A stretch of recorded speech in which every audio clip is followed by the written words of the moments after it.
Ja, Mika Bramane en Simbras nooi vriendelik uit na vanjaar se 12de produksieveiling by die Bullring Auction House naby Tafel op die N17 op 14 Augustus om 11 voormiddag. Hulle bied 10 wit Bramane, 10 rooi Bramane en 35 Simbra bulle aan. Die bulle wat aangebied word vanjaar se veiling is geteel in die Volksrus distrik onder uiterste ekstensiewe toestande wat uitervermoë, beweeglikheid, aanpasbaarheid en gehardheid vereis. Ja, Mika se teelprogram is selektief en doelgerig. Elke paring tussen koe en bul word individueel beplan om spesifieke eienskappe in die kudde te verbeter.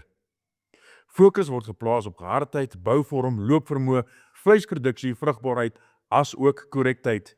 Die skeeres van die bulle is iets waarop hulle baie trots is.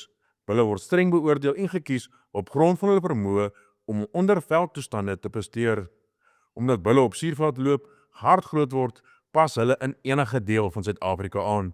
Die Brahman en Simbra bulle wat aangebied word, is geskik as kommersiële kuddevaars, maar daar is ook 'n paar stoetvaars beskikbaar met blou bloedteeling.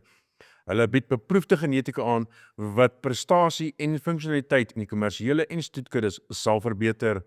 Boere wat op soek is na bulle wat kan aanpas, beweeg en produseer onder verskillende toestande, word genooi om hierdie jaar se veiling by te woon. As deel van ons aanbieding bied ons ook 'n spesiale pakket aan waar jy 'n gratis bul kan ontvang as jy 10 bulle koop.